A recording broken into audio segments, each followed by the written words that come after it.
Hello, my wonderful friends. Megas here on a beautiful day in Asha. So today we're going to talk about the meaning of life. Everyone's always asking that. What is the meaning of life? What is this all about? So let's tackle that today. I don't think we've ever done this. Real quick, if you're brand new to the channel, we're Zoroastrians. We are the Magi. I'm going to need your help on this one, guys. Usually when we teach, for the last 12 years, I have our holy text and I read from it and then we teach from it. I don't have any writings to draw from. So I'm just going to draw from a spirit, from my heart, and see if it resonates with you. And I want you to work this out with me. I need you for this one, guys.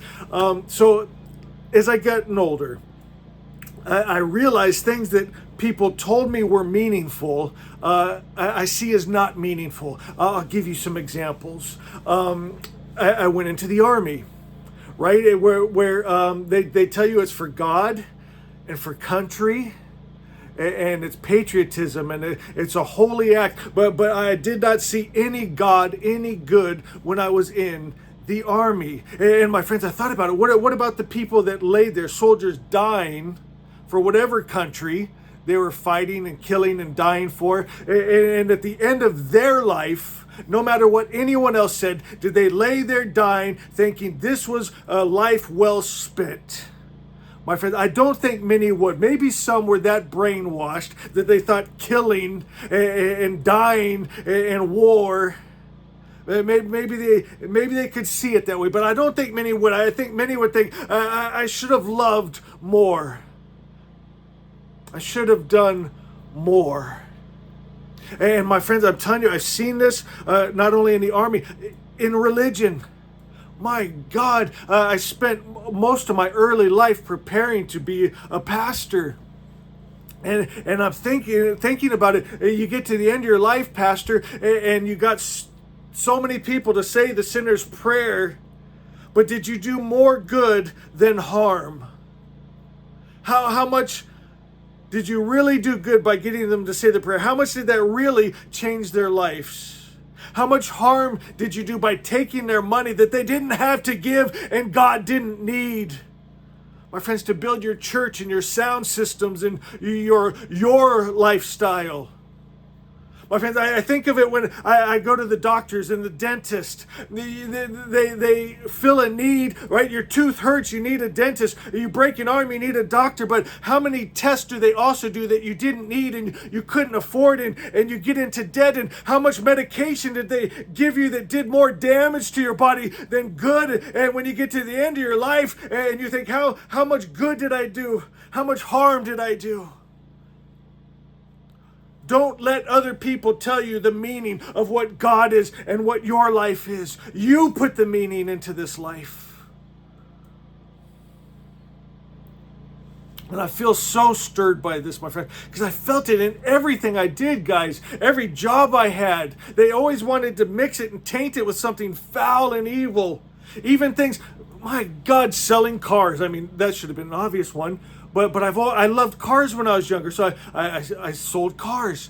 But my friends, they would reward you for putting things in it. Like, I'll give you an example, and this bugged me so much. They would say, tell the customer that you're going to spray underneath their car some protective thing that will keep it from rusting. But there was no such product. And they'd put that on the finance charges. Just the more you could rip them off, the better salesman you were, and the management loved you, and you're making more money.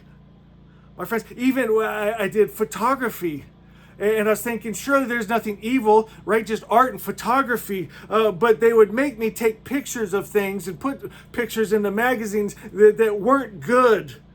My friends, they were full of fear and perversion.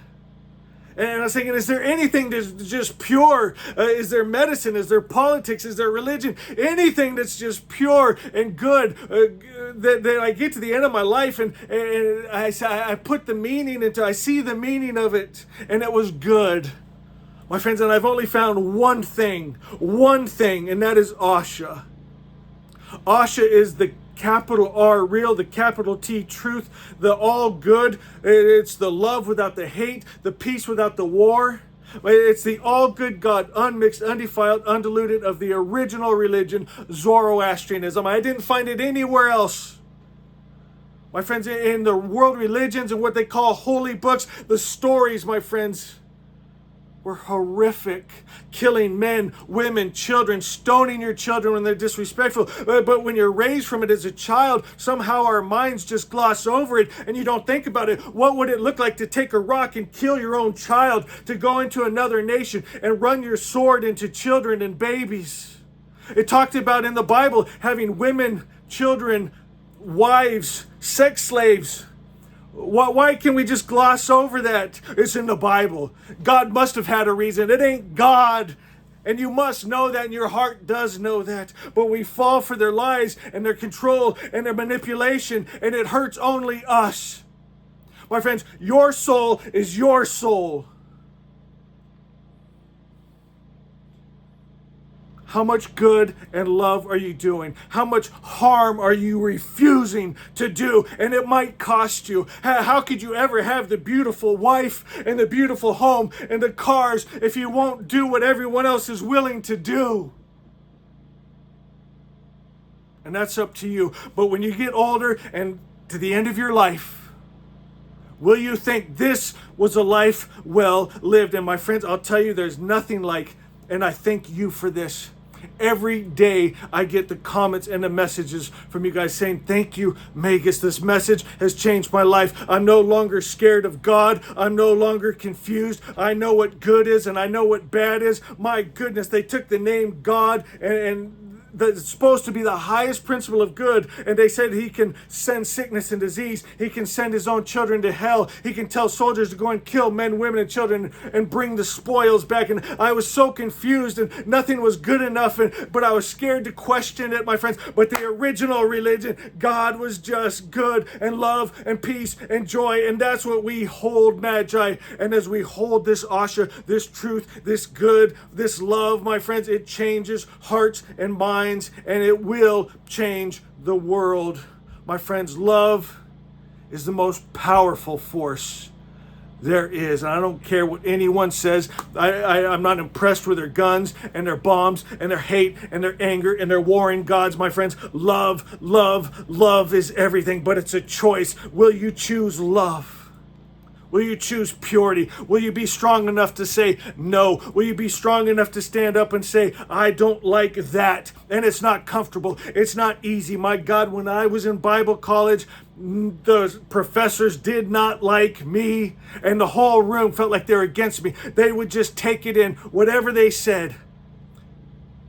In the apologetics course, my friends, and I would say, but what about this? What about this? That ain't good. That ain't God. And the whole class would turn on me like, how dare you? And the professors would chastise me, but I don't care, my friends. What I care about is my soul. I want to keep it burning bright. I don't want it mixed with darkness and poison and lies. And so I had to walk away from it. And I didn't know where I was going to go, but I fell right into the lap of Asha, of truth, of light, of love.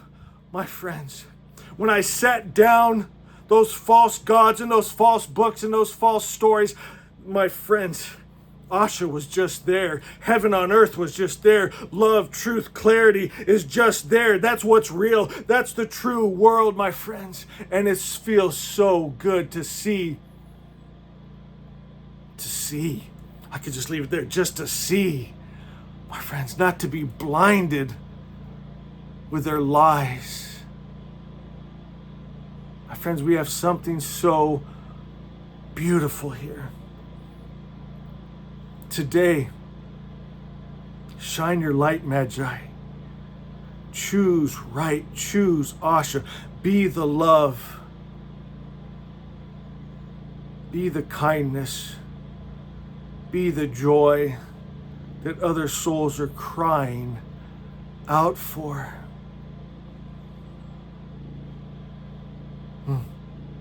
I love you.